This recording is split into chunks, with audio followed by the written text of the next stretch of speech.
नमस्कार साथियों, आपका स्वागत है हमारे चैनल पर। हम आरबीएससी की जो बुक्स है पुरानी, उनसे साथियों ये तैयारी कर रहे हैं। आप ज़रूर इनका अध्ययन करें, काफ़ी महत्वपूर्ण है ये प्रश्न। गाइड भी जरूर पढ़े, परंतु गाइड्स में साथियों इस प्रकार का विस्तृत वर्णन नहीं दिया जाता और कई प्रश्न तो सीधे यहीं से लेकर दिए जाते हैं। तो आप ये बुक से ज़रूर पढ़ें और हम यही प्रयास कर रहे हैं कि आपको एक एक जो जितनी भी किताबें हैं, जितनी बुक्स है आरबीएससी की पुरानी नई और सभी जो प्रश्न आ सकते हैं वो उसका हम वीडियो बनाएं। तो देखते साथियों, जो अंतिम वीडियो था उसमें हमने राजपूतों की उत्पत्ति, मेवाड़, गुहिल और जो मोड़ो तेंसी के 26 जो गुज्जर की शाखाएं थी उनके बारे में पढ़ा था। उससे आगे देखते शाखा के प्रतिहारों का। मंडोर शाखा साथियों प्रमुख थी। मंडोर शाखा के प्रतिहारों का हरिश्चंद्र बड़ा प्रतापी शासक था मंडोर के साथियों, जिसका समय 6ठी शताब्दी से आसपास माना जाता है। लगभग 600 वर्षों के अपने काल में मंडोर के प्रतिहारों ने सांस्कृतिक परंपरा निभाकर अपने उदात स्वतंत्र प्रेम और शौर्य उज्जवल कीर्ति को अर्जित किया। जालोर, उज्जैन, कन्नौज के गुज्जर प्रतिहारों के नाम वाली नागभट्ट से प्रारंभ होती है, जो इस वंश का प्रवर्तक था। उसे ग्वालियर परिस्थिति में मलेच्छों का नाशक कहा गया है। इस वंश में भोज और महेंद्रपाल प्रतापी शासकों में गिना जाता है। साथियों मलेच्छों का देखिए, मलेच्छों का नाशक किसे कहा गया है? ये नागभट्ट से आरंभ होती है और इसे मलेच्छों का नाशक कहा गया। ग्वालियर परिस्थिति में ये सवाल जरूर आता है साथियों, आप देखिए इसको। ग्वालियर परिस्थिति में इसको मलेच्छों का नाशक कहा गया है। आबू के परमार, देखिए परमार शब्द का अर्थ है शत्रु को मारने वाला। प्रारंभ में आबू के आसपास प्रदेशों में रहते थे, परंतु प्रतिहारों की शक्ति के ह्रास के साथ ही परमारों का राजनीतिक प्रभाव बढ़ता चला गया। धीरे धीरे उन्होंने मारवाड़, सिंध, गुजरात, वागड़, मालवा आदि स्थानों में अपने राज्य स्थापित कर लिए। आबू के परमारों का कुल पुरुष धूमराज था। साथियों देखिएगा, ये शायद एक बार सेकंड ग्रेड में आया था। आबू के परमारों का जो मूल पुरुष था, कुल पुरुष, उसको धूमराज था, परंतु परमारों की जो वंशावली है वो उत्पल राज से आरंभ होती है। परमार शासक बंधु धुंधक के समय गुजरात में भीमदेव ने आबू को जीतकर वहां विमल शाह को दंडपति नियुक्त किया था।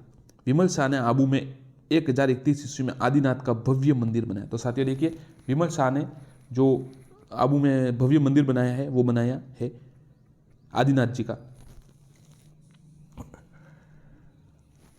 धारावर्ष आबू के परमारों का सबसे प्रसिद्ध शासक था। धारावर्ष का काल विद्या की उन्नति और अन्य जनोपयोगी कार्यों के लिए प्रसिद्ध है। उन्नति, इसका छोटा भाई प्रहलादन देव और विद्वान था।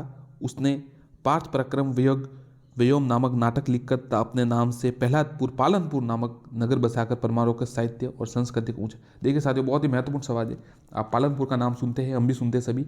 तो ये प्रहलादपुर नाम था पहला, और उनके छोटे भाई ने जो थे उन्होंने, इसका छोटा भाई प्रहलादन देव ने ये नगर बसाया था। और साथियों सबसे महत्वपूर्ण एक सवाल आप देखिए, ये पार्थ पराक्रम वियोग, ये देखिए आज तक ये सवाल आया नहीं है कहीं पर, परंतु अब देखिए भविष्य में अलग अलग तरीके से सवाल बन रहे हैं तो हो सकता है ये आ जाए। पार्थ पराक्रम वियोग नाटक किसने लिखा था? तो ये उनके भाई प्रहलाद देव ने लिखा था, पार्थ पराक्रम वियोग। साथियों देखिए, हमने भी तैयारी की है बहुत कई समय से और सफलता भी प्राप्त कर ली, परंतु ये सवाल देखिए अब आरबीएससी की बुक में जाकर हमको भी ये सवाल मिल रहा है। सफलता प्राप्त करने के बाद भी आज तक हमने, आप देख सकते हैं अगर किसी व्यक्ति को सफलता मिलनी है इस क्षेत्र में तो कितनी परिश्रम करना पड़ता है, परंतु हमने भी आज तक ये सवाल नहीं देखा था। इसलिए साथियों बुक्स बहुत ही इंपॉर्टेंट है, आप जरूर देखें इनको। आप देख सकते साथियों। इसके बाद देखिए साहित्य को सांस्कृतिक रूप से धारावर्ष के पुत्र सोमसिंह के समय में जो गुजरात के सोलंकी राजा भीमदेव द्वितीय का सामंत था, वास्तुपाल छोटे भाई तेजपाल ने आबू के देलवाड़ा में लूण वसई नामक नेमिनाथ मंदिर का निर्माण कराया। बहुत ही इंपॉर्टेंट सवाल साथियों। गुजरात के सोलंकी राजा भीमदेव द्वितीय का सामंत वास्तुपाल के छोटे भाई तेजपाल ने यह करवाया था। आबू के देलवाड़ा में लूण वसई में नेमिनाथ जी का मंदिर बनाया था। मालवा के भोज परमार ने चित्तौड़ में त्रिभुवन नारायण मंदिर बनवाकर अपनी कला के प्रति रुचि को व्यक्त। ये साथियों सवाल हमने पढ़ा था पहले भी। चित्तौड़गढ़ में जो है मालवा के भोज परमार ने त्रिभुवन में नारायण मंदिर बनाकर अपनी कला का नारायण मंदिर बनाया था। परमारों के बांसवाड़ा के पास अर्थुणा नगर बसाकर अनेक मंदिरों का निर्माण करवाकर अपनी शिल्प कला का प्रति निष्ठा परिचय। साथियों, आप जितना पढ़ेंगे उतना आपके लिए अच्छा है। बस आप देखिए, सीधा नियम यही है कि आप जितना पढ़ेंगे उसमें से ज़्यादा सवाल आने की ज़्यादा संभावना है और फिर ज़्यादा सफलता की ज़्यादा अवसर बनते हैं।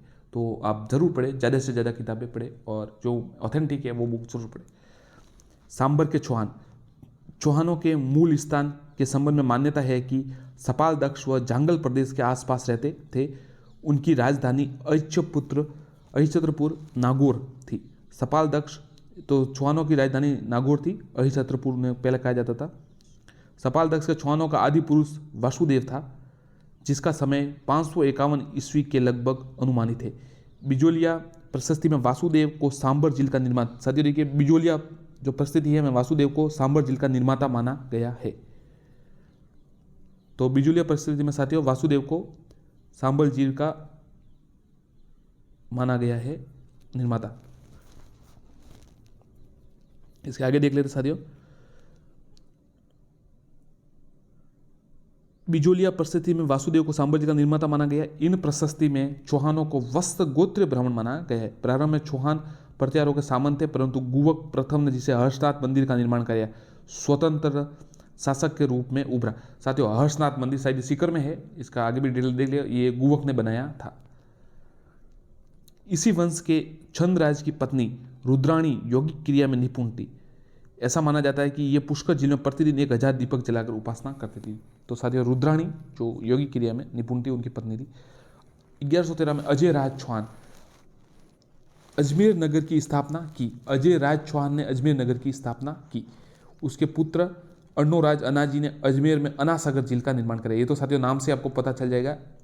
अजमेर जो अजय राज चौहान है उन्होंने अजमेर बसाया और अर्णोराज ने अनासागर झील का निर्माण कराया। चौहान शासक विग्रहराज चतुर काल सपाकदक्ष का स्वर्ण युग कहलाता है। ये विग्रहराज चतुर का जो काल सपाकदक्ष का स्वर्ण युग कहलाता है, उसे विसल देव और कवि बांधव भी कहा जाता है। ये साथियों सेकंड ग्रेड 2013 में आया था, 2014-13 में जो परीक्षा हुई थी उसमें ये आया था कि कवि बांधव किसे कहा जाता है। विग्रहराज और नाटक की रचना की, उन्होंने ललित विग्रहराज नामक नाटक की रचना की और उसको ऊंचा उठाया। विग्रहराज में अजमेर में एक संस्कृत पाठशाला का निर्माण किया, जिसे आगे चलकर कुतुबुद्दीन ऐबक ने 2.5 दिन का झोपड़ा बनाया। संस्कृत पाठशाला थी, उसको कुतुबुद्दीन ऐबक ने 2.5 दिन का झोपड़ा बना दिया। इसके आगे देखते साथियों, विग्रहराज चतुर्थ विजय तथा उसने तोमरों को पराजित कर दिल्ली को जीता। इसी वंश क्रम में पृथ्वीराज चौहान तृतीय, जो सबसे महान प्रतापी शासक थे, ने राजस्थान को उत्तरी भारत और भारत की राजनीति में अपनी विजयों से विशिष्ट स्थान बना लिया। 1991 में उसने तराइन के प्रथम युद्ध में मोहम्मद गोरी को परास्त कर वीरता का समुचित परिचय दिया, परंतु 1992 में वो तराइन के दूसरे युद्ध में मोहम्मद गोरी से हार गए थे। साथियों, इससे अगला पार्ट हम अगले वीडियो में देखेंगे। देखिए साथियों, आप ये बात तय रखिए कि आप इन बुक से पढ़े, आपको बहुत ज़्यादा इससे लाभ मिलेगा। धन्यवाद साथियों।